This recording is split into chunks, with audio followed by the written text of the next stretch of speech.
Material for the brain. Conversations for thinking bodies. In this show, together with our guests, we explore different ways in which we can develop a meaningful relationship with our bodies and minds and respond to the current state of the culture in a quest for more integrated and embodied perspectives.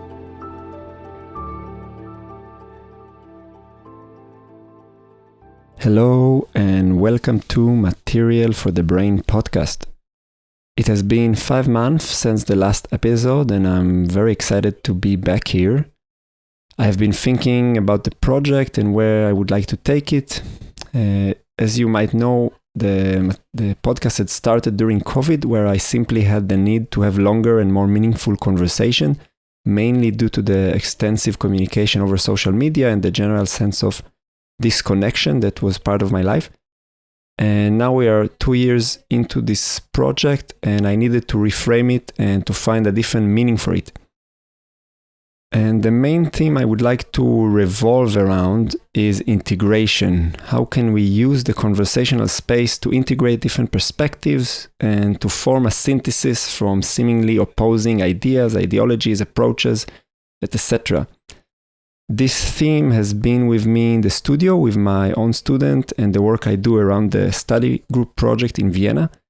So it seemed pretty natural to bring it into the podcast as well.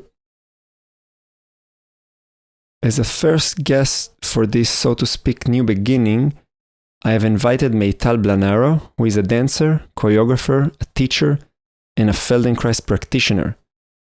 Meytal is also the founder of Fathom High, a Feldenkrais-based dance technique that uses neuroplasticity to create changes in the way one moves, forms habit, and overcome limitations.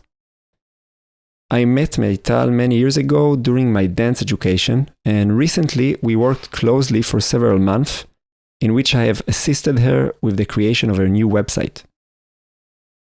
The work that Meytal is doing attracted me because I've seen in it a crossover between what I would call somatic training and athletic expression, and I was interested to dive deeper into it.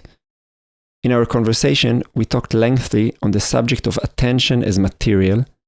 We talked about resiliency and about the differences between the mental aspect and the image we might have about physical resiliency. We talked about freedom of movement and limitations, how we can locate limitation and overcome limitation, and much more. The conversation was very fruitful and it helped me to have different perspectives, especially on the topic of attention. And we will definitely do a follow-up in the future with Meytal. So now, without further ado, here is Meytal Blanaru. Hello, Meytal. Welcome to my podcast. How are you? I'm good. It's so nice to be here with you. Thank you. I'm super excited about this conversation. I want to tell you, it's been a while since I've been doing my podcast. I took a kind of semi-intentional break, and you're my first guest that I'm interviewing for kind of, I would say, a next chapter of the podcast. And I wanted to bring a certain theme that I'm quite busy with my own project outside of the podcast, and I wanted to integrate it into the podcast. And the theme is integration. So I'm integrating the theme of integration. And recently, the audience, of course, don't know, but we know we've been collaborating on the creation of your website. So I've had a chance to experience your work through a different perspective of mine. So not directly in the studio, but observing your material and reading a lot and watching things you're doing. And I've definitely seen a quality of integration in what you're doing that I would like to dive in this episode with you. But before we go there, I know you're in New Zealand. What are you doing there? What's up with you? What's going on? Jumping from one side of the globe. Yeah. I mean, I'm currently in rural New Zealand, an hour drive from Auckland, in my sister's house. My sister lives here, and I haven't seen her for 8 whole years. So we're having a huge family reunion here with everyone. Wow. Who is everyone? All your family? Yeah, because we're quite spread. I have another sister in Australia and my parents in Israel, and I live in Belgium. So, Wow. yeah. So how long you're already there? We've been here for 2 weeks. We have one more week to go. It's incredible here. It's just insane. Yeah, what is happening there in New Zealand? I've never been so far to the east. It just the nature speaks to you on a momentarily basis. It's really it's beautiful. Yeah, it's definitely something I miss in the urban Mm, lifestyle. I guess yeah, yeah. you also have that kind of a lifestyle now normally, no? Cities, studios. Yeah. Yeah. Yeah, it's an asked for break, definitely. Mm, cool, very nice.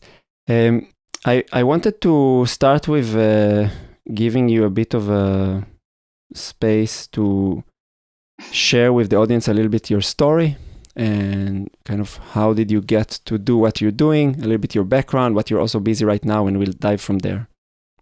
Sure. Okay. So I guess the interesting part in my story starts when I came across Feldenkrais, which kind of happened by error. At the time, I was dancing in Vertigo Dance Company. I was still in Israel, and I had a blocked back or relatively not major back injury, and I went to take a Feldenkrais class with the teacher that then became my master, Meytal. In this phase, you And were already quite trained dancer for many years, no? Or like, yes, yeah, I've been at that point. I've been dancing professionally for a good couple of years. mm. Um, and it's funny because when I left the session, I was asking myself, what was that? It was odd. It felt strange. It felt. I think I lacked the sensitivity to recognize what exactly happens or happened there. However, the day after, when I came to do a dance class, I was just in awe. Until today, I have a really vivid and strong memory of this class post Feldenkrais, because I never felt that free in my body. I remember where I was in the studio. I remember standing as long as I wished on one leg. I remember a feeling of such ease and well-being, but more than anything, freedom in the body, and that intrigued my curiosity. I realized that there is something I'm not understanding here, but there is a huge potential uh, to allow my dancing to grow in ways I haven't even envisioned before. And that was a And that took private me. class, or that was a like a one-on-one session or a group class with? It was a one-on-one session, which is called functional integration. Yeah, FI, I know. Okay. So yeah, it was a one-on-one class. And so I became basically I became a Feldenkrais nerd, and I just started to train in Feldenkrais almost every day. And with time, I grew more and more curious about the method, or just fell in love with that sensation that I get when I enter that space, when I'm in that space. And I even took a break from dance and went to travel in India and Australia, and took a tape recorder with me of classes of my teacher at the time, and just practiced Feldenkrais everywhere, and took a break from dancing. And that for me was a huge moment of shift in my view of my body, in my connection with my body. And then when I came back to dance, it was a whole other terrain for me to be in, to dance in, to experience my body moving. Yeah, and from there, it's funny because I never felt like, from that moment on, I realized it's only when I'm talking to you now, I've experienced such flow inside my work, inside my artistic work. It's not that I never get stuck, I get stuck every day. But in terms of how the work shapes itself and grows to become this live tree of doing, It all stems from the practice of Feldenkrais. It all originates and always comes back to this core of things for me. Yeah. Interesting. You know, I mean, I came across Feldenkrais when I just started dancing, and I studied in the Jerusalem Academy of Music and Dance. I think that's how it's called. Maybe I'm saying it wrong. And we did a lot of Graham technique, and I had a lot of Vaganova ballet class, so quite, you know, hardcore, old school dance styles. But at the same time, I also worked with also actually a person who danced in Vertigo Dance Company at that time, a guy called Adi Alzam. I think maybe you know him. Yes, he's also in Brussels, yes, no? A friend. He's a good friend. And he was really into Feldenkrais, so we were rehearsing for us a piece together, and we would start the rehearsal just by doing a class with Moshe, like a recorded of Moshe Feldenkrais. But I think I wasn't, I didn't have enough tools to really appreciate it, but also maybe my body was not that badly conditioned from horrible dance stuff to really, I'm saying it because I feel like many, I mean, I didn't grow in dance, but I can assume that if you're doing like years of modern dance, it can be really, really hard on the body in ways that are, to some degree, I feel like I have the privilege to just skip that kind of stuff. But I don't know, did you have background in that kind of training or?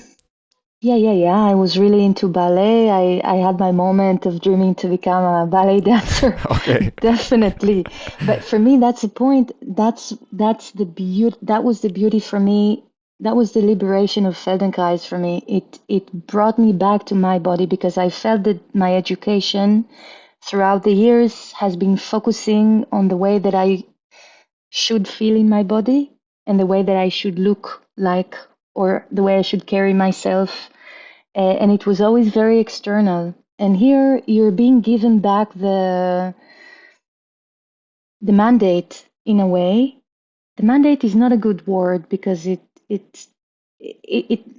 you're being given back the opportunity to really trust the instincts of your body, because we all have such an individual way of building this body, connecting all the pieces into movement.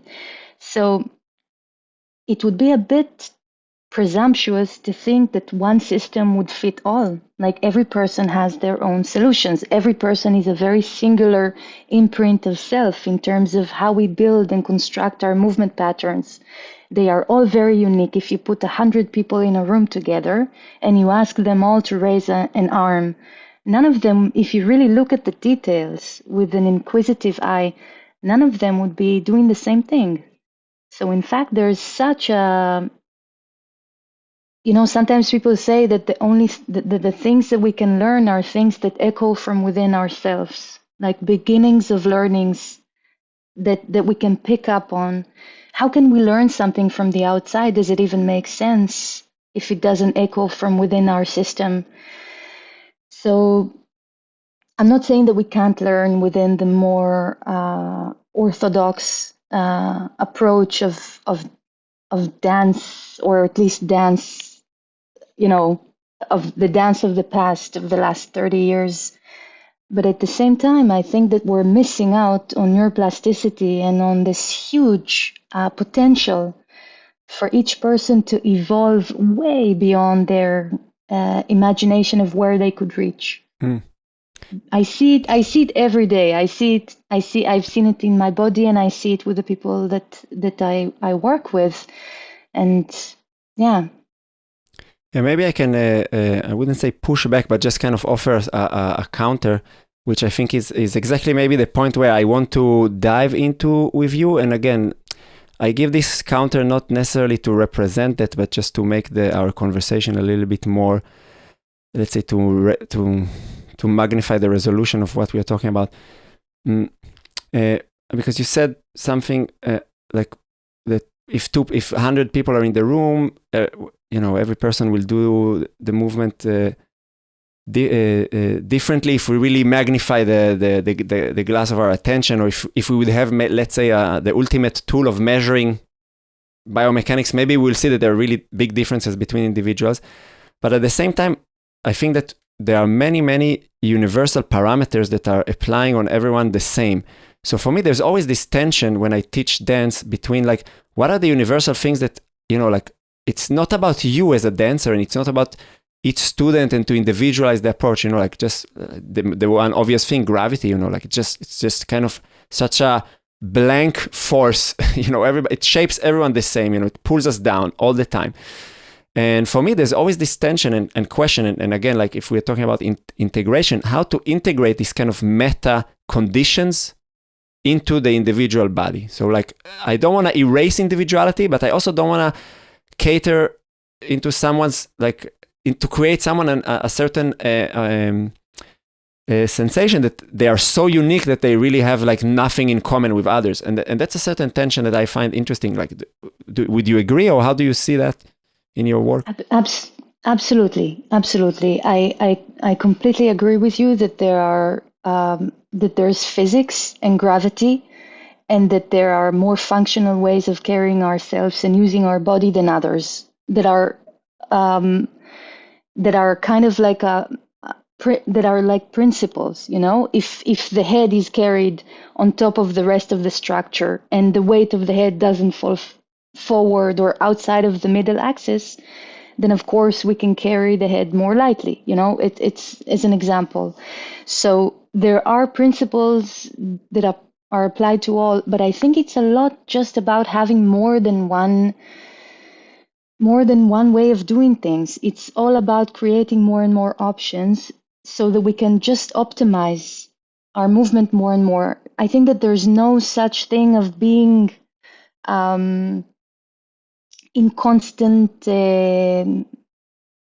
equilibrium. I think that the whole idea of equilibrium is the idea of catching and losing, or meeting and reconnecting once again from a different place, so that we not only because it's like that, but also because then we get an opportunity to get a much deeper understanding of what that place is if we connect to it from many different experiences in many different ways. And in a sense, this work, Feldenkrais, it doesn't impose a certain style. For example, in the workshops, I don't like people come and each of them come with their own universe of movement and how they like to move. It's not about a certain style, for example, but it's really just functionally about creating more options so that we can, because every situation asks for a different reality. And the main question that oftentimes arises is how attached we are to a certain way of carrying ourselves and moving. Oftentimes we have a feeling that the body is stuck or blocked. It's not always in the body. Sometimes it's just in our attachment to a certain way of carrying ourselves. And for me, it seems sometimes that it's almost a little fuse or a little switch to move or to just click that allows us to open up to this kind of, I call this baby mode. It's this space where we're moving in order to ask a question, or moving in order to feel better, so that we can reflect to our nervous system what it is that we're doing. And as a result, our system does all the work for us in the sense that our nervous system would always connect to the more functional and more effective and practical way of moving. Well, I think we'll definitely need to zoom on that later, because I think that's something that I would like to understand more. Let's keep it like this, and we come back to it. But just to throw you an idea, I don't know if you would resonate with it, but I didn't grow up as a dancer. I grew up as an athlete. I was a basketball player, and later on, I found myself in the starting dancing through contact improvisation, which is also a very specific way of moving. Alongside it, I started practicing martial art, and then later I got into all the ballet, gram, technique, repetition, forms, alignment, and in my experience, which again has this perspective from other disciplines, I feel that maybe the reason why a lot of dancers really benefit from it that's kind of an intuition, is a lot in the relation, because many dance forms are really driven by aesthetics, by a certain physical language that the choreographer want to portray on stage, or that if you're doing a more traditional form, so that the form is already like requiring from you. And now I'm doing a lot of Brazilian Jiu-Jitsu, and which is extremely precise with the forms, but it has really a practical function that it drives towards. So like the form will always, you would always have to adapt the form to your individual body, because you want to achieve a certain function. So you have to ask that question. And I think that when I think about my time with ballet, nobody asked me like how to appropriate the form into my body. It was just like, push yourself until you get to the form. What do you think about that? That's so interesting. In the workshops that I teach, I speak often about the way that we observe others moving. And it could be interesting to talk about it for a second. I hope it's going to make sense out of context, but it comes back to exactly to this point. We can make a circle. Yeah, sorry. So in this work, one of the things, in this practice of Fathom High, one of the main things that we work with or focus on is the quality of attention that we offer, that we find while we're with the body and moving. And we, among other things, we practice also a holistic kind of presence in the body, where, because usually what do? Usually we listen to the body part that's making the more evident movement in space. But then it means that we keep on shifting our glance from one place to the other. And of course, we can have more we can connect to more creative solutions if we expand our perspective. That's always the case, no? So we practice a lot the ability to listen to the body as a whole, to listen to all of the body at the same time, all of the body parts. And I usually speak in the workshop also about the way that we look at other people when they are moving, because I feel that oftentimes we look through a very narrow eye, where we are focusing on details and then very quickly also, giving a name to things. We come very binary to the way that we meet other people. But the way that we meet other people is simply a reflection of how we meet ourselves and how we meet our body. So the kind of conversations that we find ourselves having when we see other people moving are the kind of conversation we have in our heads when we are moving. So what the did you mean, Meytal, sorry, what did you mean by binary? Like dislike kind of perspective on the others, or like boxes, okay. This person is that, this person is good so at like this, highly this categories person is yeah, okay. Yes, yeah, just labels basically that never actually catch the human complex of being human or being a human in movement. So in a sense, I usually speak about expanding the view when we look at other people moving, and I think this is such a meaningful experiment to hold and to have when we look at other people moving, to expand our view so that we're not focusing on one body part that's moving, but we're expanding our view to see the whole person.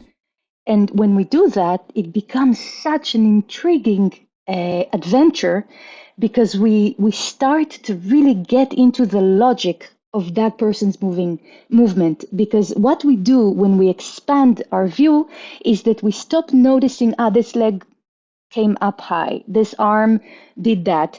We start to see more the relationships between the different body parts. And interesting. if we reflect that into the way that we learn forms, it can change completely the way that we approach forms, because it means that we're not there to try to go into a fitting frame. We're there to look, to observe with this eye that expands in this way.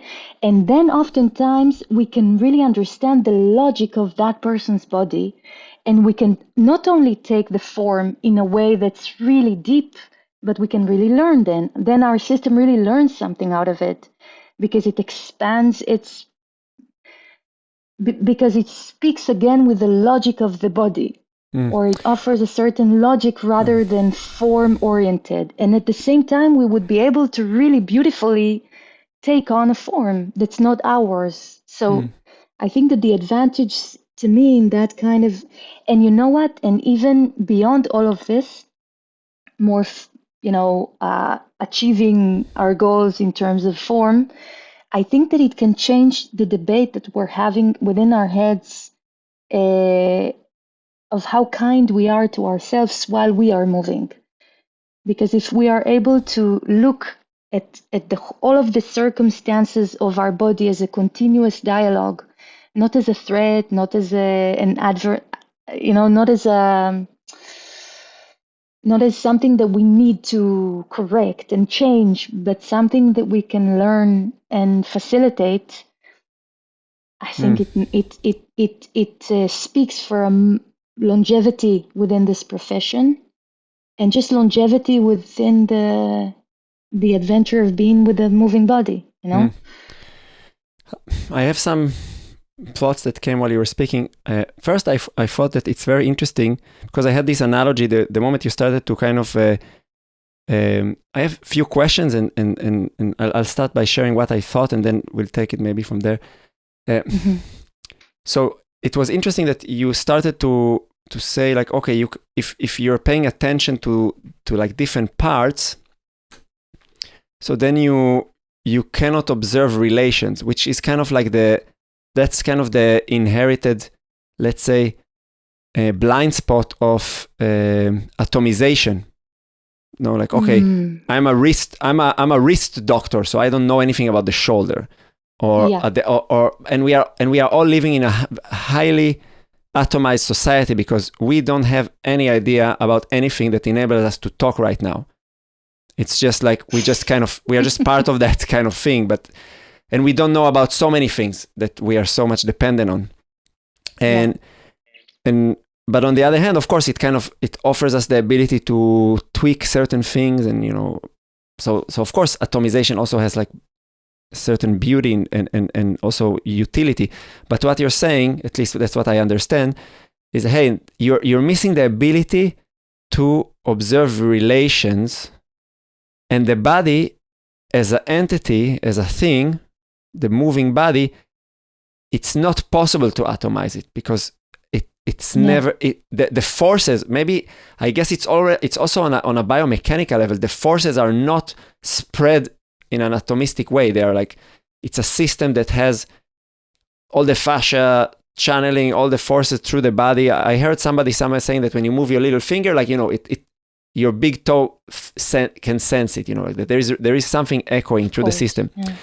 And then it was interesting for me to think about it, that there is already some kind of something that you're proposing between the individual, like the let's say the atomization of the people in the room. Like we need to do this atomization when it comes to like, okay, every person is a universe, but within the person we need to take a more relational approach to observe what is happening, and that's an interesting perspective. And but I have a question that for me it's not very clear what you mean by that, because I have a very different relation to my attention, and maybe it relates to very short line. I mean, the first time I had really experience of working with attention was through Vipassana meditation. And in the tradition that I was practicing, the first thing you do after observing your breath for a few days, you start like scanning the body like a lamp, and you like start at the top of the head and you move, and like so your attention is always like scanning like you take a lamp and you go to the basement and you start to look at different areas. I don't know what you mean by just observing the whole thing. I don't think I ever had this experience that my attention is so widely spread. Maybe under some psychedelics. It's pretty trippy, the work. It's definitely pretty trippy from what I see with people. But can you elaborate about that, like on a practical level? What does it, like, what would be, if you would have to teach me that, what would you tell me to do? I don't know if it's something you can answer like this, because maybe not, but I'm just curious. Yeah. Listen, The thing is that now we speak on a rather intellectual level, but usually the practice itself, when we enter the studio, this practice of Fathom High is very sensorial based. It's really, it's a work that, we practice the world of Feldenkrais, and when you enter it, it starts to calm down the nervous system to a point where the kind of stimulations that you're being proposed are rather minimal, but then you get an opportunity to really listen more closely. So the attention you are, for me at least, I'll speak maybe more just from my own perspective. This practice, and Feldenkrais in particular, has always been an opportunity to clean out the noise. Because I think that in a room full of sounds, it's very difficult sometimes for me to hear myself. But this kind of work really slows very, very, very gradually, envelopes the body and the being in a way that allows us to dive in a very guarded space also, in a way that we wouldn't scare us, or in a way that would also offer us tools to be with this kind of attention. And this is definitely something that for me, when I teach these kind of workshops, and I look around, the thing that I'm working on is the type of attention that people are connecting to. Because if someone is with that kind of attention, I know that they're going to learn something. What? I don't know. That's up to their system, because their system would make its own math, So in a sense, each person would learn something very, very different out of the same class somehow. But it's all about that kind of attention that allows a person to really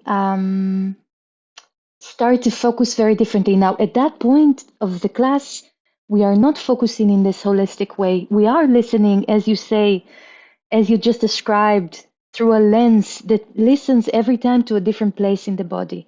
But there is a certain moment after we establish such a profound quality of attention.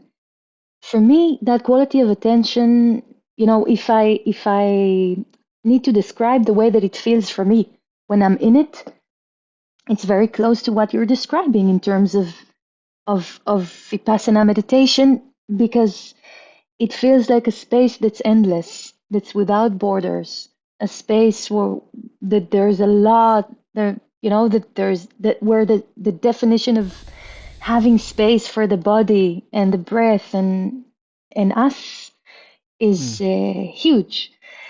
And from that point, it's almost just a continuous and quite organic step, or at least it's very easy for me as a teacher to guide people in that direction, to start to practice that way, because we are able to think about it like this. Our attention is just like eyes, as you say, that can look. But if you imagine a painting that you're sitting and looking at, you can either look at the details of the painting. Here there's a tree, here there's a river, there's a bench.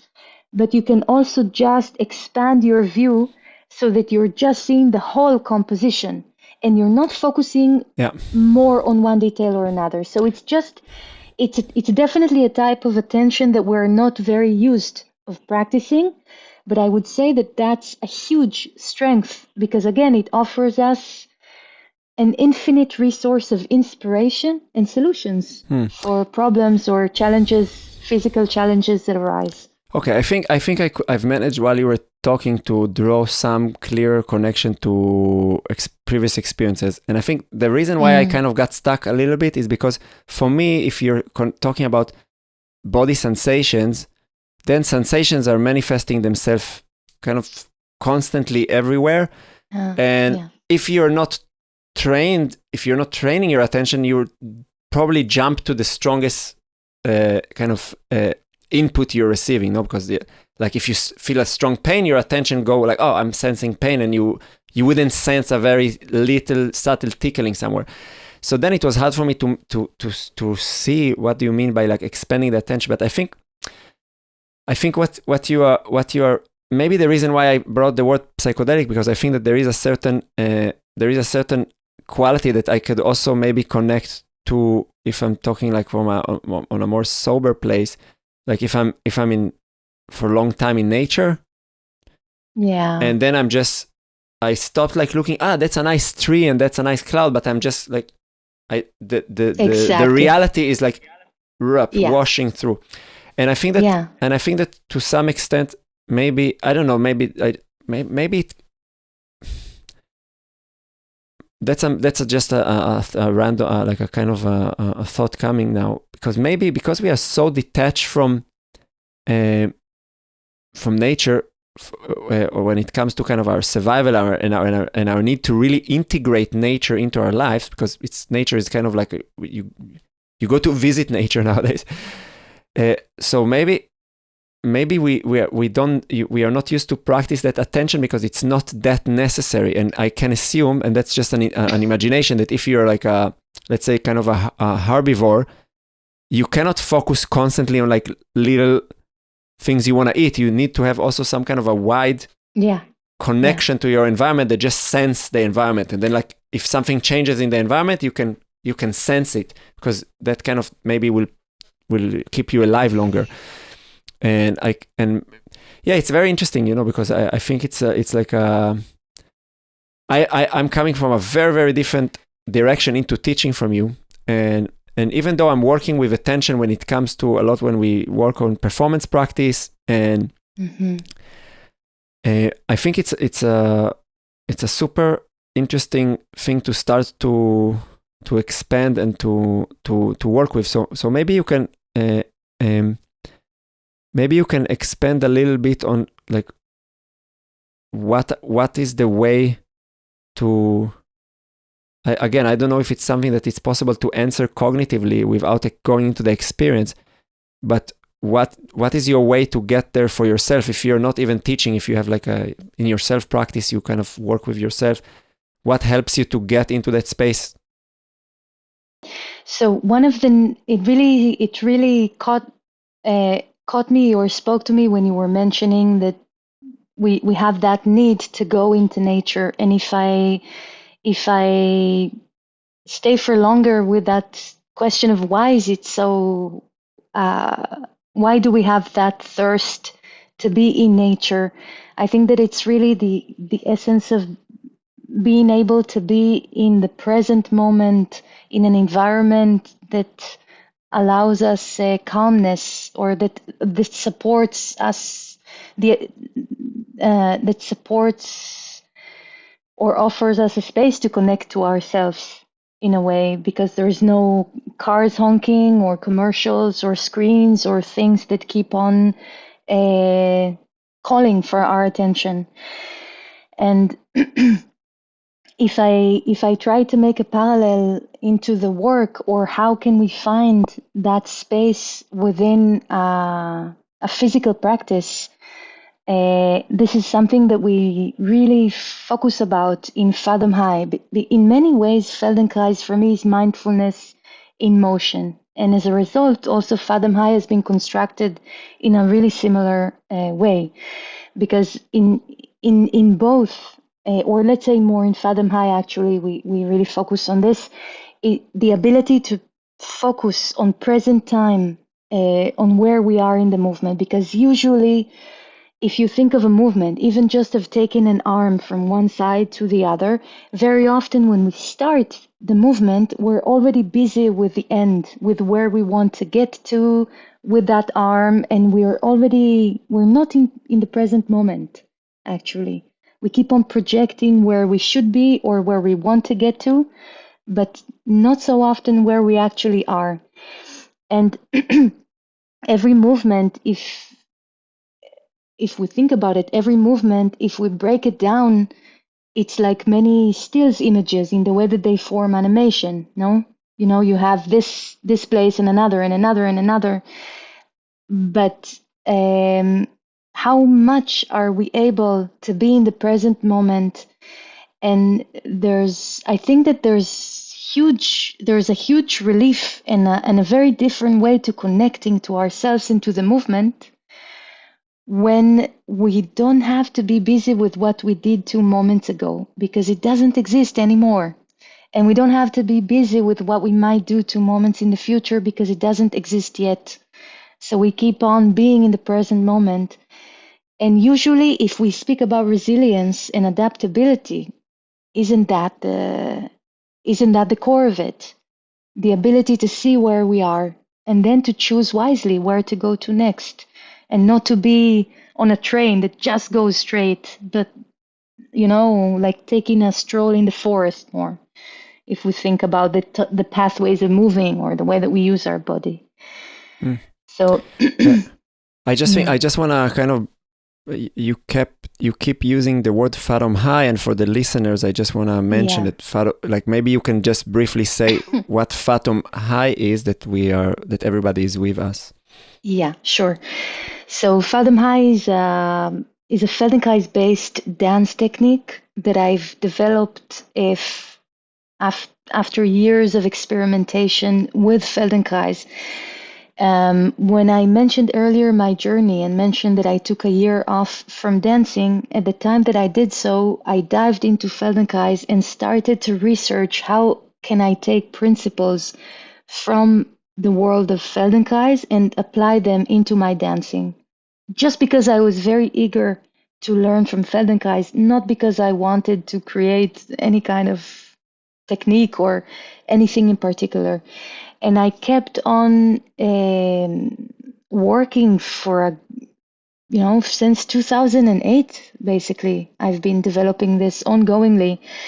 And with time, I noticed that there's a body of knowledge or a practice, a very concrete practice that grew out of this experimentation. And I didn't even think of teaching it. It was just something that I was playing with for my own personal evolution or interest. But at the time, someone in Brussels asked me to teach in La Raffinerie in Charleroi Dance, and I was teaching there for 1 week. And I could notice that people seemed to be really connecting to this space or to this form of practice. So I kept on doing it, and gradually it became really a huge purpose for me to be doing this, because I feel that for me this kind of work allowed me to reconnect to my body and to myself in a very more childlike and much more authentic way. After years, indeed, of formal dance practice, and it's just a pleasure for me to facilitate that space and to be with others or to accompany them through a similar process of connecting to ourselves for whatever need might be there for them individually. So basically, Fathom High is a dance. Sorry, it's a very long answer for a very simple question. That's okay.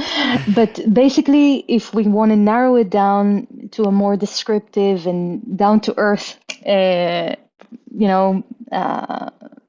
description, Fathom High is a dance technique that teaches us to play or to play with the different body parts, to play with our attention, to play with different parameters of the movement, and to get creative in finding our own solutions.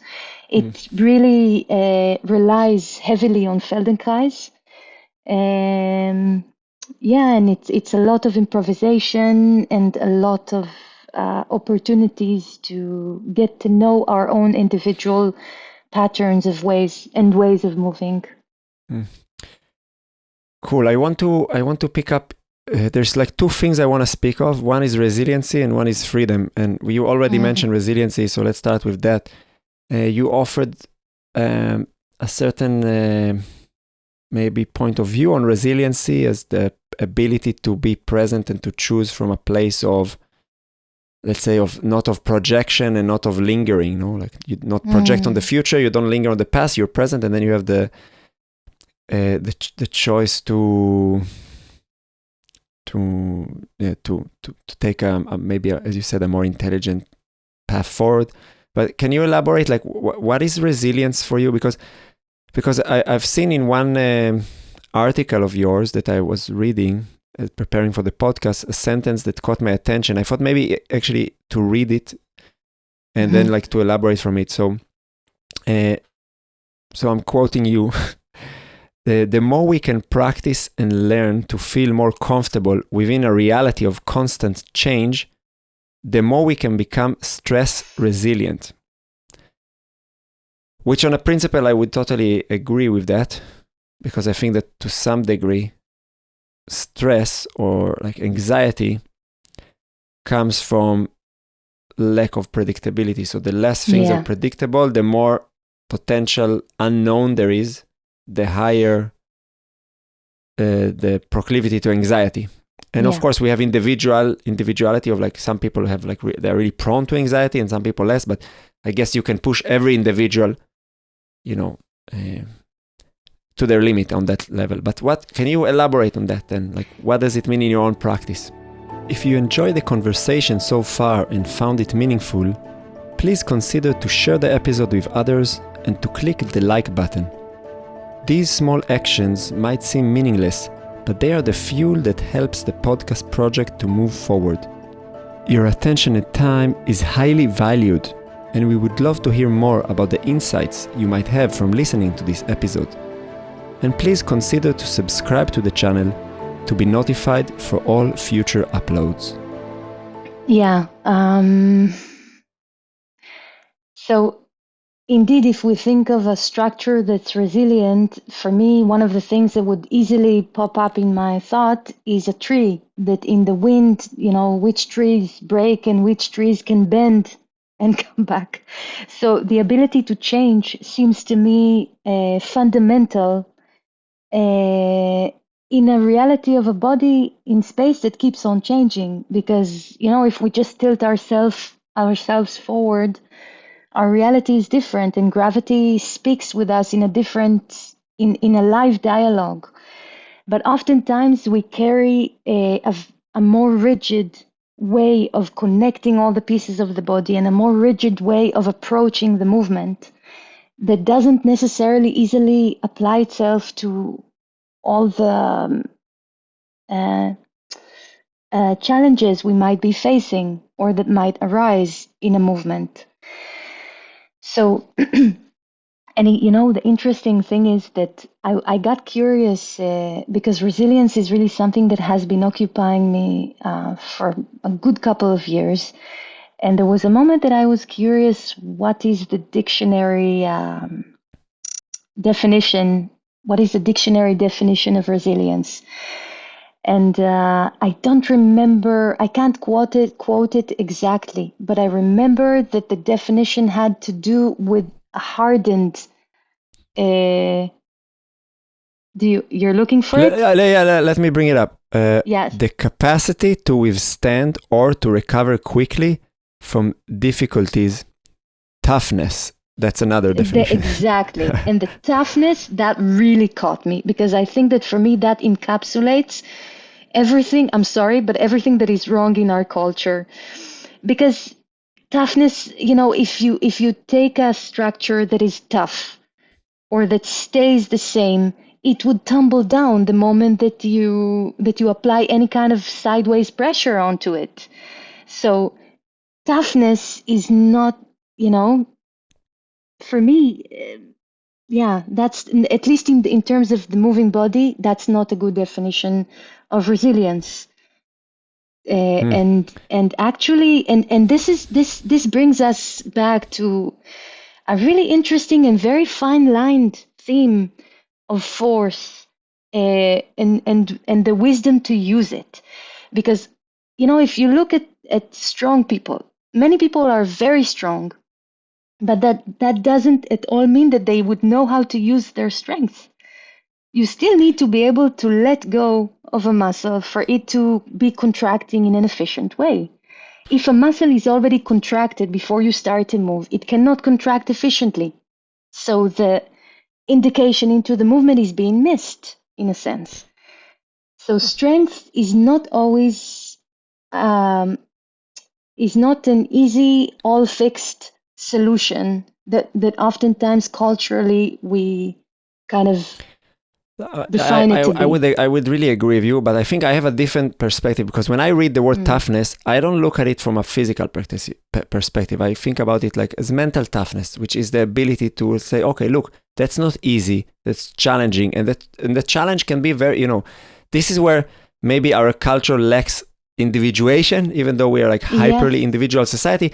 We lack individuation if what is mental toughness for different individuals, because for some people, mental toughness would be to be extremely vulnerable and sensitive to, let's say, others. And for somebody else, it could be like to pick up a very, very demanding task that is, so different people can discover mental toughness through different experiences. But I think that as a quality, I don't think that mental toughness has, I mean, again, it's semantics, because it's maybe how the relationship that we have with words, and that's also a big topic. But I don't take it from a place of like toughness as something that is rigid.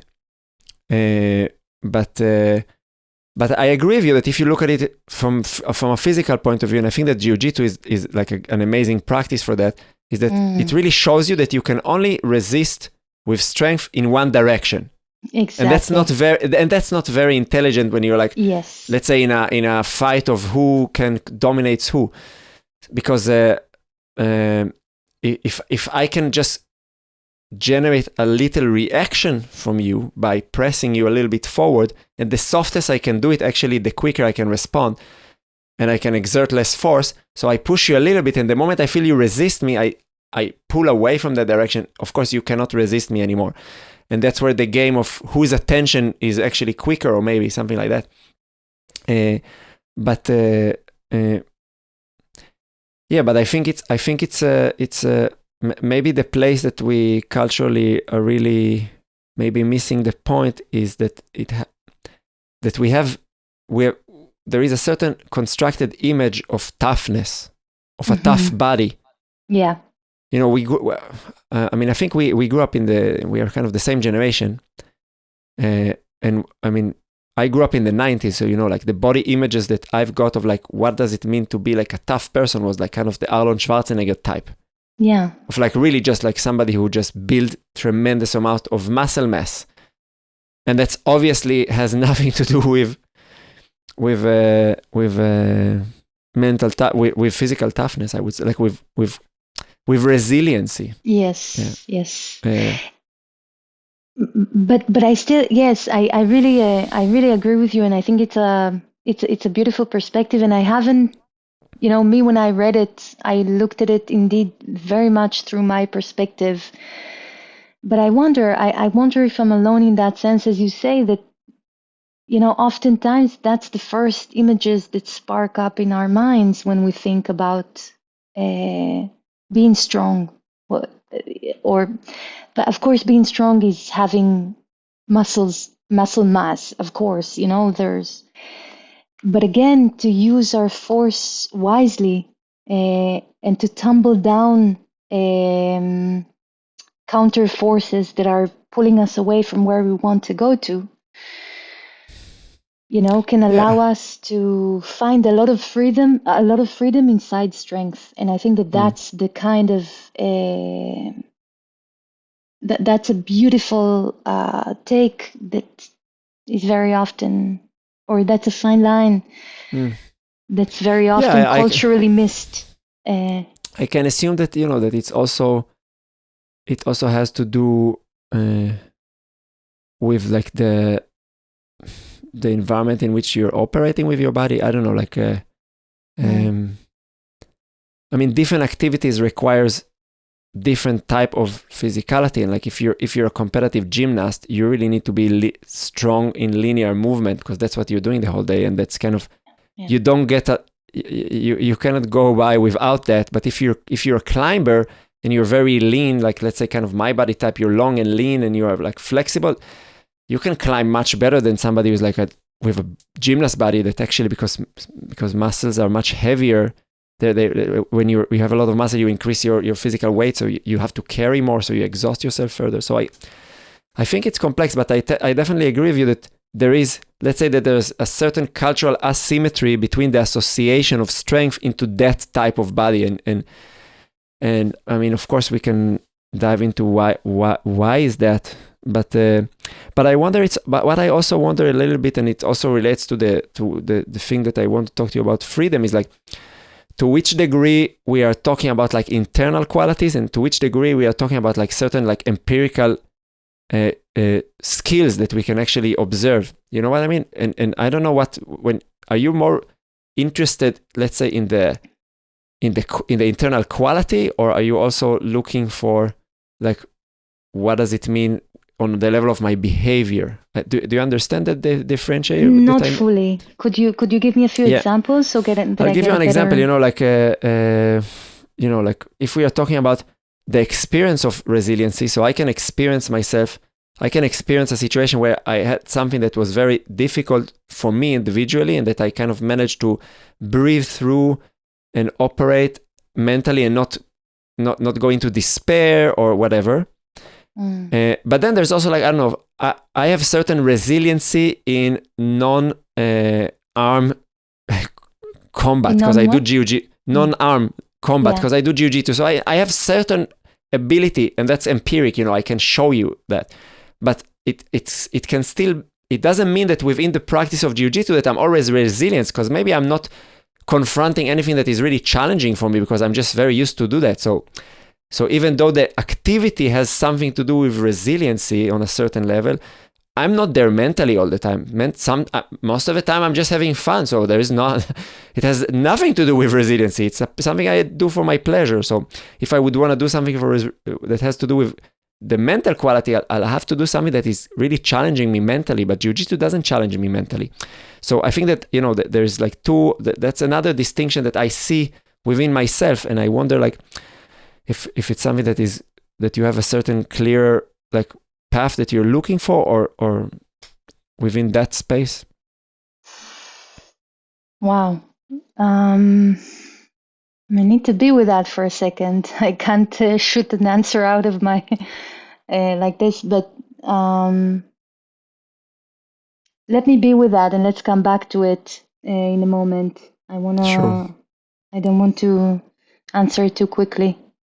I mean, I read something. Maybe I'll help you to like with what I've read, and that maybe kind of connect, because I've read an article that you wrote about limitation, and I thought to myself, wow, the things you kind of had to deal with. I would say like that most people wouldn't want to deal with that kind of, you know. I mean, there is the story that you describe about your first birth you gave, and the second one, and like kind of the prediction of the doctors, and how you chose to.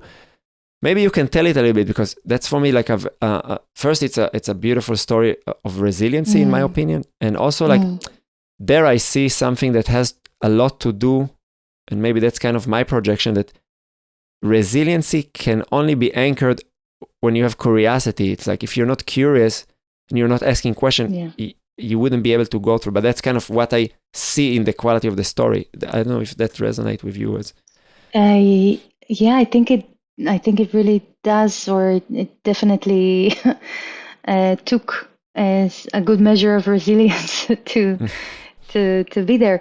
But the story, well, there's kind of two of them related. So after I have two kids now, Yuval, who's 6 years old, and Lev, who's a 6 months old baby. And after I gave birth to my son, in the last 2 years, we were trying to conceive, to get pregnant, to have a second child. And for a long period, we didn't manage to get pregnant.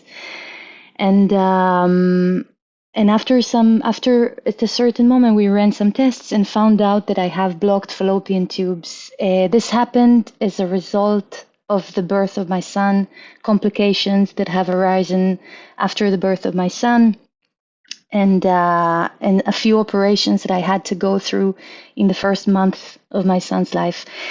And of course, the doctor said you need to do an operation, to do a laparoscopy, where they go in and they open up the blocked fallopian tubes. But, well, for me personally, it seemed a limited proposition, in the sense that the whole problem had arisen out of an operation. So to do another operation seemed to me like using the same cause for the problem as a probable solution. And that struck me as odd. And indeed, when I started to research, I found out that very quickly, or let's say in many instances, and my doctor had indeed confirmed that that notion, that in many instances the blockage, it gets blocked right back, maybe not directly after, but a while after, because of scar tissue due to the operation. So I was not keen on doing that, and I was also not keen on doing an operation. And I had a nice tour ahead of me. I wanted to dance, and I didn't want to do any kind of invasive procedures with my body. So it definitely put me on a in a more of a problematic spot, because I was kind of out of options in that sense, because it was the only option that I was given by the doctors. And I started to do a lot of research, and I found the clear passage therapy, which is a really beautiful science-based. Actually, they did a lot of peer-reviewed scientific research that shows a huge success with blocked fallopian tubes, with endometriosis. And in fact, it's a myofascia-based technique to open adhesions between internal organs. I went to Florida during quarantine time, due to a really nice clerk in the U.S. Embassy that granted me an entrance to the U.S. And did the treatment and got pregnant 2 weeks after. And that was already for me, a reflection that you don't always get all the answers from one person, and that it's always good to do your own research and to try different things. And in a continuation to that, during the birth of my son was very complicated and took 40 hours. And finally, we had to use ventouses. How do you say that in English? When they help to pull out the baby. Because he couldn't come out. And the doctor said that my pelvic structure is just too narrow to accommodate his passage through it. And that for future births, I probably won't be able to give birth without any kind of assistance. And when I got after I got pregnant with my daughter, when someone tells you can't do something, I don't know why, but it's a voice that we usually very quickly take on ourselves and agree with.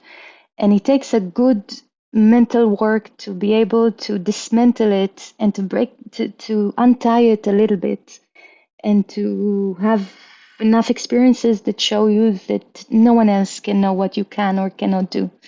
But luckily, I come from Feldenkrais, and I've seen throughout my entire work, that no one can tell you what you can, or I don't know what someone would be able or won't be able to do. That's none of my business, or none of my. And again, I think it's pretty presumptuous to say that, because people have been doing incredible things, or none of them. So it kind of depends on the person. So I went and did a lot of work with my osteopath, and really we just started to work with the fascia that was holding the bone structure in a particular way to release it. And finally, I gave birth to my daughter at home in my living room with my midwife, and she just came out with like almost no pushing after 40 hours. And the doctor's saying, so Yeah, and now in the last year also, I've been facing some things that, health-wise, that if you look at them, from the outside would say, ouch, that seems like a really, that seems like a bad story. But when I look at it, I see that I've been given a gift, and I really believe that every kind of difficulty that we find in our lives is an opportunity to grow. And I don't plan on becoming a victim of any kind of circumstances, because that's exactly the point where we lose it. It stops being our story and it starts being someone else's. Sorry, but that's maybe a conversation that's not exactly No, a actually, it's physical one, but I mean, first I have to say that I think it's extremely relevant, because what we do when we work physically is constantly observe limitations yeah. and work with how we react to it. And I think that what you mentioned about somebody coming and telling you, hey, that's not something you will be able to do. Yeah. And I think that's where like conservative thinking kind of loses epistemic humility, because it's like closes its door to to the possibility that wouldn't be, that you cannot imagine. And I would say that like a healthy conservative approach would be to say like something like, like from all the evidence that I've seen, so it suggests that that it might not be an open possibility, but of course we don't know what we don't know. But it's and it's an interesting, it's an interesting dialogue, because I also find myself as a teacher, like, sometimes as a teacher you see somebody and you can really see like, okay, that person is delusional. It can happen, like some individual can go into places of delusion, like self-delusion, because of such gap between what they are doing and what they experience.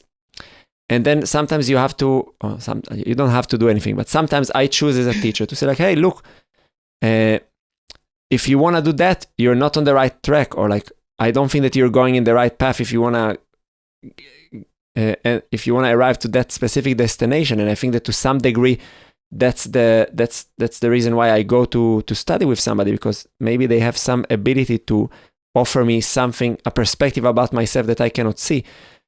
But I think that what you're mentioning is exactly this kind of borderline where you start to project into the space of unknown, into in that case, it's not a student teacher relationship, but a doctor patient relationship, that you're saying like, hey, that's what the evidence suggests, so then I will tell you for sure there's no chance you will be able to do that. And that's, I think, something that lacks humility and lacks so how did you, what was the work that you were doing? Because I guess that you said you immediately mentioned Feldenkrais. So what's your approach to limitations, if we can open that chapter? Yeah. So indeed, when you were speaking now, there were so many stories that came up in my mind of stories that I've seen through Feldenkrais, where there's the impossible. Really, you see a closed door, not only a door, you see a wall 5 meters up there long, and you have the feeling, gosh, what am I to do with this, And people have just went through it. I'll give a few examples. There's a very, very famous story, not because it's one time, then it hadn't happened before, of Elizabeth, a girl that was born completely paralyzed. She couldn't even have voluntary eyes motion when she was born. And the doctors said that she would be living in a wheelchair through her entire life and won't be able to speak or do any kind of voluntary motion.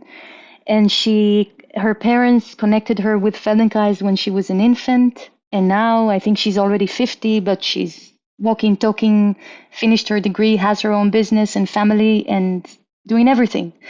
And not even looking too far, I know a dancer in Brussels who's been really, for me, became a very good friend, who went through a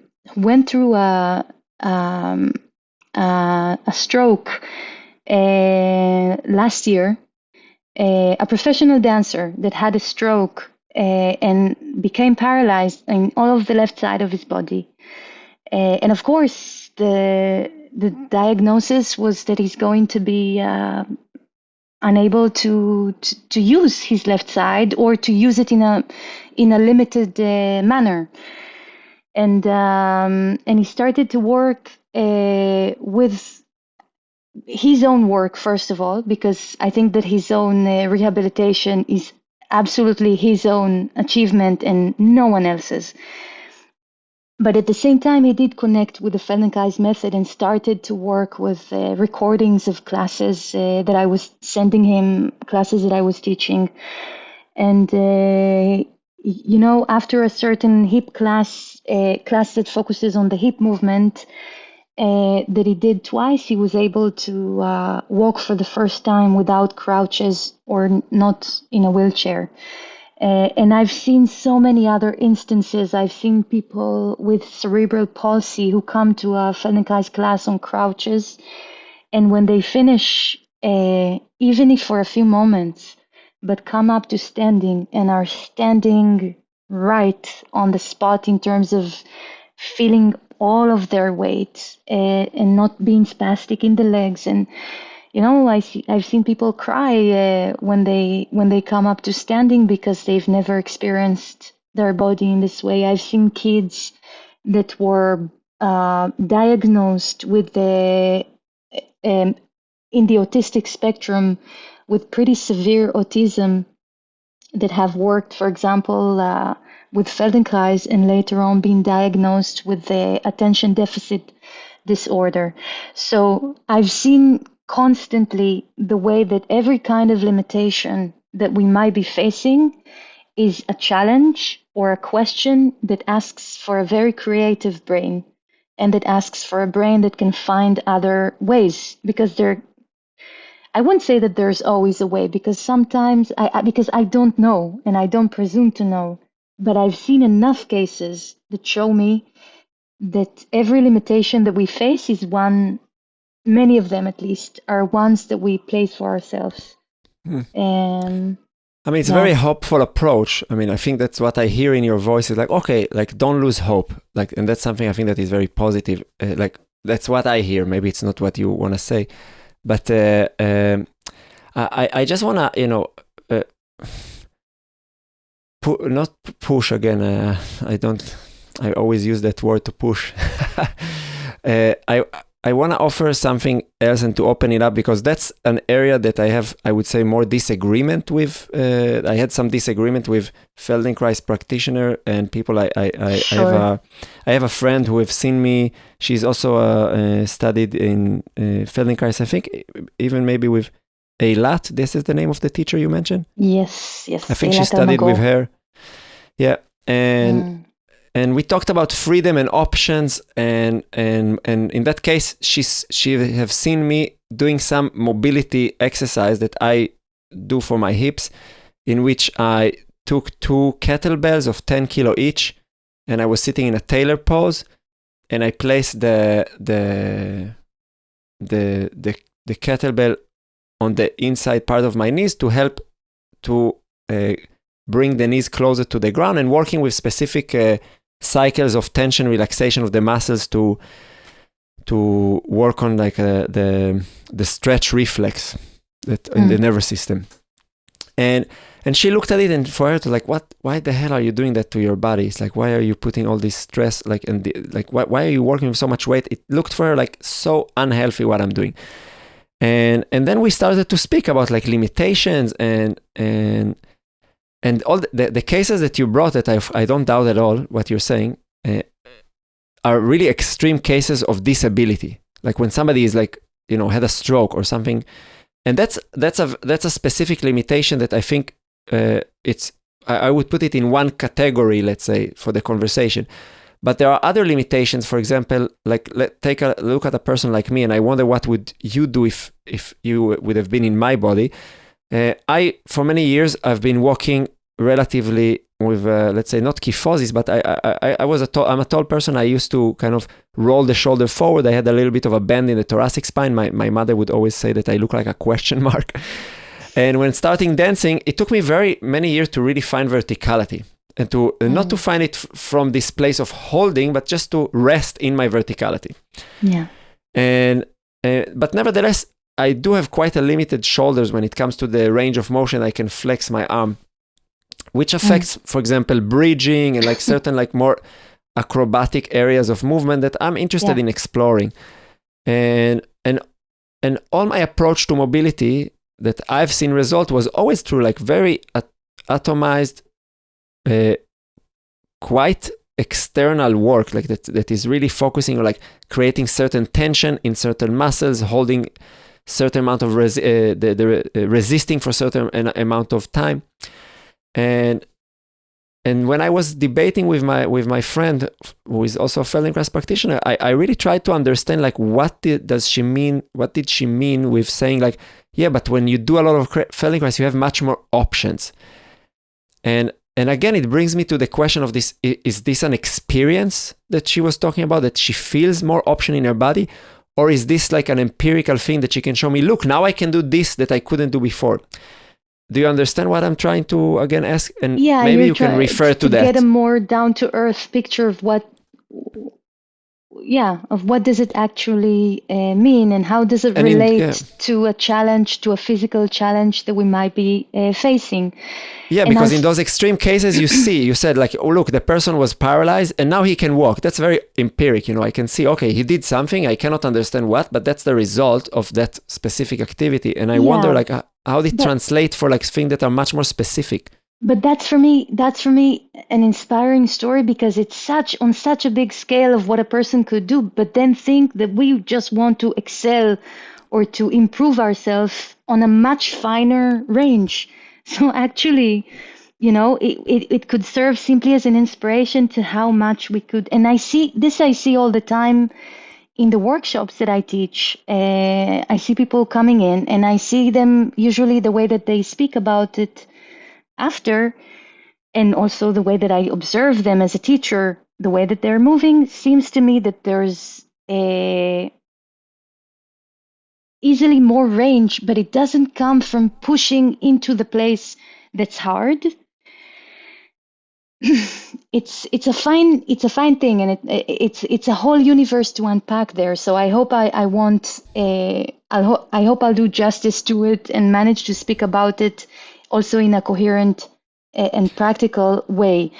And it's okay. So if we don't know, because I don't know. I'm just saying that there's a lot of practical things in this work, because in this work we speak about different degrees of freedom. If you think about it, every joint in the body has a give, or can offer a certain freedom of movement. Now, if we take, for example, what you're bringing up, the ability to lift an arm in a certain range. So usually, for example, we also focus a lot on the arms, and we do exercises that are oriented to that body part that we want to change. But we very quickly, for example, I'm offering a few examples of the Feldenkrais approach. We forget that the shoulders and the arms are working inside an ecosystem, and that we cannot really change what we do in one body part if everything else stays exactly the same. It doesn't align. It doesn't make sense in the body. So a very advantageous way of creating a change that can stay with us when we're tired or stressed is if you really change the environment around that part that you're struggling with, or around that part, because the ribs, the freedom between the ribs, the spine, all of this influences a lot the range of the arm, because it offers the shoulder a movement in all of the length of the side of the body that goes all the way through the pelvis until your heel. So there's an approach that's much more open lens into it. But in that sense, what does this mean? This means that when you have a difficulty, oftentimes you would be able to resolve it in a non-direct way. Because in Feldenkrais, for example, let's say someone comes to me for a session exactly with what you say. They say, okay, I have a difficulty lifting my arm. Can you help me? the last thing that I would do would be to go to the arm and that he's struggling with and work with it. Why? Because the brain is very conditioned already to use the body in a way. Let's say the cycles of limitations are very pronounced and very felt for that person. That is one of the places where change is the least expected or invited to come into the picture. But if, for example, I start to work on the mobility of the chest, on the mobility of the upper back, there's a lot of things that then organize differently. And one of the beautiful things is if we look at a movement pattern is like a whole equation. But if you change one parameter inside the equation, the whole thing tumbles down or changes. You can't change one thing and it wouldn't have repercussions elsewhere. So it might sound like a really gentle until the point of non-efficient, but I will argue that from my experience, I've seen changes that are just astounding with this kind of work. So, So that's one thing. maybe I can just jump quickly. I mean, Sure, please do so. I mean, maybe the reason I'm kind of bringing this skeptical mind, because I don't think that it's always possible to extrapolate, let's say, something that works in a certain condition and immediately, and like we sometimes extrapolate automatically. Well, it worked. It worked to serve somebody recovering from a stroke, which is such an extreme limitation. Why wouldn't it help me to work on something much more subtle? Which, on one hand, there is a certain sense on it, but I'm just a skeptical person. And I'm not saying that I'm skeptical because I think that it's wrong, but I'm skeptical just because I don't have that experience and I haven't seen that. And most of the people that I've seen that are kind of working on mobility that I've been exposed to are more people that, let's say, are coming from either fitness or sports or circus, contortionism, etc. And then the approach is very, very external. It's like, okay, you want to work on the shoulders, like what are the main muscles that are attached to the shoulder joint? How can you measure the degree that each muscle is giving you? So kind of very, very, I would say almost like scientific way of like, checking, looking at the limitation. And I can, on the other hand, see the sense in what you're saying, which is like, as you're saying, like, look, what is the environment? What is the ecosystem? You cannot just completely ignore it, because maybe you will change the shoulder, but you might create problems somewhere else because you didn't, or maybe you will lose it quickly, or you will have to maintain it all the time, and you would have to work against a structure that doesn't want to go there from the first place. And again, for me, it's like the interesting question is not to decide which method is right, but like to ask, what is the integration between the two? What is the integration between this holistic approach into the, like, when is it right for me to say, look, do that now? Because, in my body, I started dancing and moving very late. I had very short hamstring. I couldn't even go closely to touch the ground when I would roll down. And then I did Kung Fu, and in the Kung Fu, we had like a lot of this traditional Chinese ballistic stretching, and my hamstring got very long and I could kind of kick very high. And that was very straightforward. But on the other hand, with the shoulder, I've been doing many things for a long time and haven't managed to get the same results. So I'm definitely curious, and that's why I want to hear more. Like, I'm definitely curious to what other ways would be to approach that. And Yeah. Listen, but okay, so let's take this example for a second. So you say with the shoulder. So I'm going to take a quick example. Oftentimes people have pain in the neck so that they can't take their head sideways, taking one ear toward the shoulder, for example. Now, oftentimes when working with someone that comes with that kind of challenge, some methods would be into pushing that person to take their head to the side. Okay, how do I get that person to bring the head to the side? But Feldenkrais is just kind of looking at it a bit from all sides, and then it goes to the shoulders, and it actually, for example, it brings the shoulder to the person. So and it takes it back. Now, oftentimes the person is simply not in the habit of creating a cycle of pain in that, even though it's the same movement. Instead of bringing the head to the shoulder is coming to the head. But you adjust a little bit differently the reality, the conditions in which the body is working. So you might experience the same movement in a very different way, but your body doesn't translate it with a painful reaction.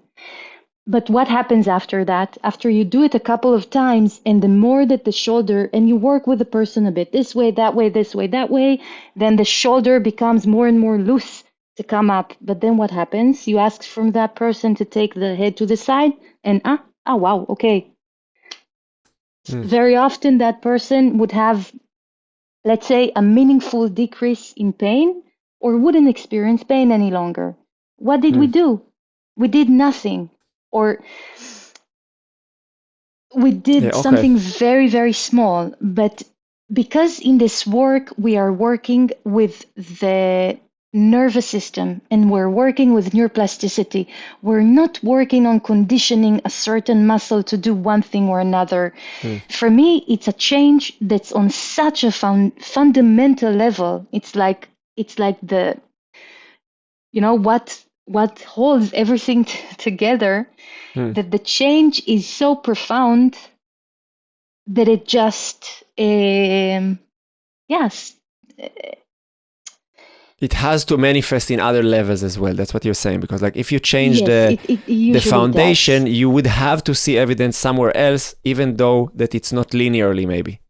I usually see it quickly in other places, also because the brain and the nervous system are equipped enough to make connections between different postures or different functions. So if I would learn to do this, then I could use it in a few different ways, not only when I'm sitting, not only when I'm lying down, or so on.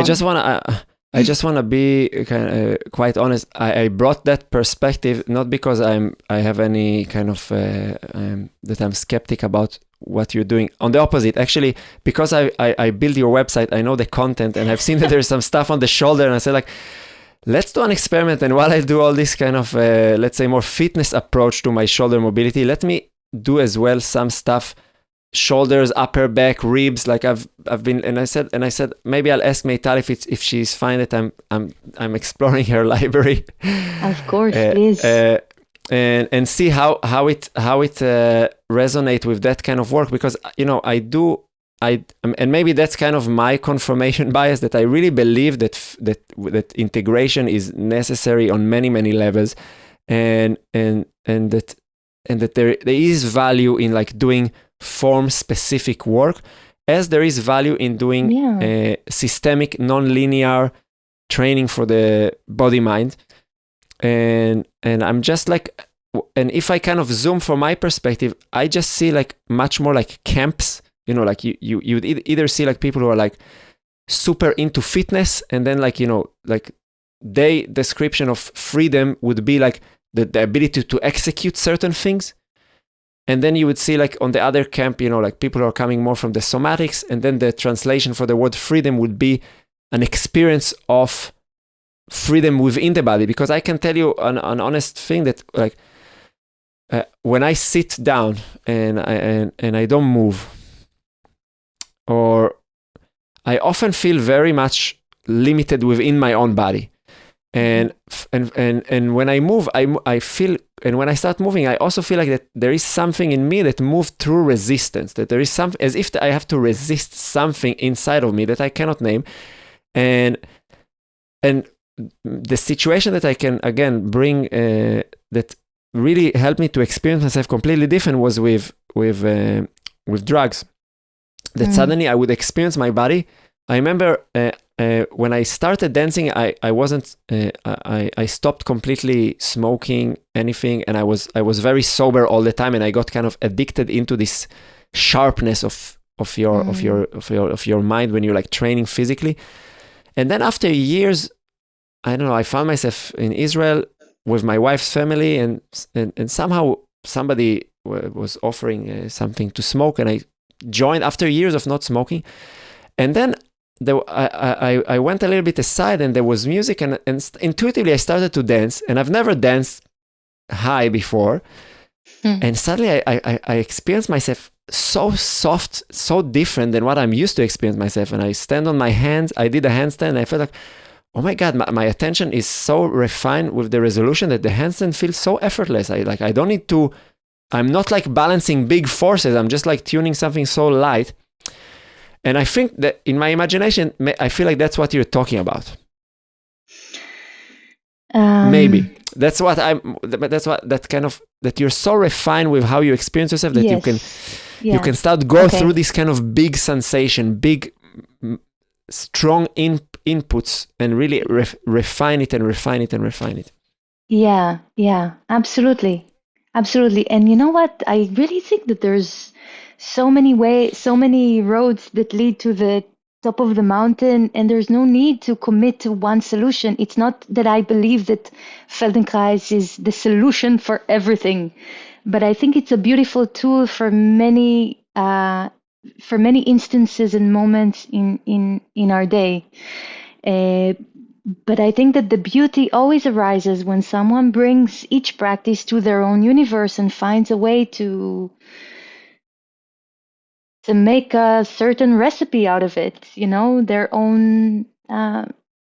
So in a sense, I don't know, I never relate to that kind of camping approach where you need to defend something because you become much more busy defending that thing than actually being in the question of what, yeah. Yeah, but I also don't experience you like that. I just it's just maybe it's maybe what the kind of people that I met around around but there that is that gave me that impression. Often it comes with needing to defend that way, but I don't think that it's a way, and I don't think it's this kind of sterilized experience. I think it's something that we can just gradually accommodate more and more into our day to day. If we think about letting go, for example, sometimes we have that feeling of we need to let go heroically, like big, But actually, for the nervous system, it can be a huge difference to let go a little bit, and that could go such a long way and could continue to grow in the body. That I don't think that there's that 100% that we have to commit to. I think that it's just different ways of making our life kinder and friendlier in the experience that we have in our body. At the end of it. And maybe one of the reasons that it's kind of less popularized, let's say, than fitness, maybe it's just if we're kind of going back into this cultural question. I mean, I can assume that because our society is so much constructed around modern values and how we understand reality, even though it's starting to shift culturally, I feel like that it's still like the base of like at least Western society is like kind of scientific, empiric observation of the world that you always want to know. You're trying to know. That's the journey is towards knowledge. It's towards knowing the world. Yeah. And very often doing it in a very, let's say, kind of evidence-based and very linear as well. And then something like Feldenkrais come and say like, hey, it's too complex to know it like that. Just like, it's too complex to know it. You do A, you get B. But if you do A, you get something that can do many things. And you don't need to kind of name it as a thing, but you can generate a certain trust to the complexity of the environment that you're operating within. I mean, that's what I hear, and I think there's a lot of beauty in it. I would love to incorporate it more in my life and practice. And I'm actually, as I said, like I want you also to kind of give you time to talk about the library. Yeah, maybe I'm just gonna share that if it's okay, since you are still breastfeeding and your baby girl is here, I get to enjoy some breaks within the episode. That gives me a lot of time to rethink where we are going, and it's kind of a nice privilege. So I know that many times in those situations, as you said, hey, I'm sorry that like there is a certain cut in the flow, but there's also like a real pleasure in the ability to rest for a moment and see, hey, where are we exactly, and take as you said, like observing where are we present and how to take the next step from there. And I wanna start bringing us a little bit more specifically to the work you're offering. And the reason is one, because of also the time limitation and the amount of time that we are already conversing, but also because I think that there is like real value, and because I've been involved a little bit on the level of web design, supporting or creating the space to accommodate your work. I think that I would love to people that are connected to this podcast to know more about it, and also to be able to connect with you if people are interested. So maybe you can talk a little bit about what you're actually offering right now, and where people can connect and further learn about what you're talking about. Sure. So there's a few different options. The first one is live Fathom High dance workshops, which I hold regularly every 2 months approximately, which are usually a 3 days workshop where you dive pretty deep into the work. And they're all mentioned on the gorgeous website that I have. Thanks to you. So that's one option where we can really come together in the studio. And usually what I really appreciate in these workshops is the fact that it welcomes people from such different backgrounds and such different interests, yet there's a really delicate togetherness that forms in the climate in the studio and the intention. It's usually very friendly and community oriented. That's a whole thing on its own, but just in the sense that it's a nice gathering, or very diverse. So that's one option. Something else that I'm doing regularly, that I started during the first lockdown, was to offer people online awareness through movement classes. These classes are taught every week on Tuesday evenings, and are also they're offered online, so people connect from all across, from different places. And I found with time that there was a beautiful community that grows around this work. This work is very intimate somehow, and also when I teach in the studio, I almost never demonstrate anything. I never show a movement.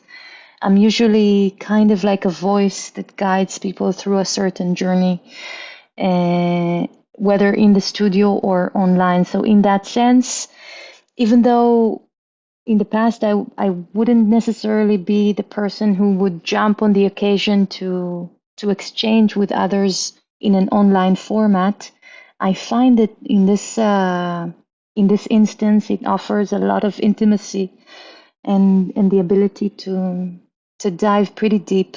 Every month we choose a different theme. This month, for example, we're working on injury prevention through posture. Last month we were working on hip mobility. Now, that's one thing, and many people also want to have their autonomy in the practice. So we built together the library, which is a huge resource of all the classes, and we've designed it somehow with the idea of it becoming, well, kind of my personal a dream practice land somehow, where there's everything is organized by themes, and there's a lot of online audio classes there that can meet different needs that arise in people. Hip mobility, shoulder mobility, chest mobility, lower back tension, back pain. Yeah, so I'm pretty excited about this. I think that, well, for me, this practice has really offered a very friendly and safe and very positive space to explore my body. And I feel that all of these different ways of engaging within the practice keep that as a first priority, a way to engage in a practice with while asking questions, but in a safe and friendly environment. Yeah, I hope that So, gives an idea. yeah, and I will definitely put in the show notes all the links to your website, and that people can go further. I think one area that we didn't talk at all, and maybe that will it's like leaving some space for the next time, is about art making. And I mean, we were kind of staying more on the realm of the body and functionality, but I know that your work that you're doing also goes into those areas, and it would be nice to dive into that next time. And as I said, I'm super curious myself to go through some of your material, and I think that then I would be able also to offer to see things through a different perspective. But I definitely learn a lot through this conversation, especially when on the thing we talked about attention, you gave me a different way of looking at it, on like attention as material, and I'm very thankful for that. And generally speaking, I'm super happy that we got in touch through that website project. But I feel like that there's a lot of things I'm very curious to keep learning from you and working with you on in our passion around dance and embodiment. And I'm looking forward for the future opportunities. So thank you for coming today. Thank you for having me. It's such a wonderful space to converse. Thank you for doing that. Yeah, and for sure more to come. So thank you, Meytal. Yes. Until the next time. Thank you. If you want to see more precious and insightful moments, make sure to check our short clips playlist. To see longer interviews, check out the full episode playlist just below it. And to be notified for all future videos, click the subscribe button and don't forget to hit the notification bell. See you on the next episode.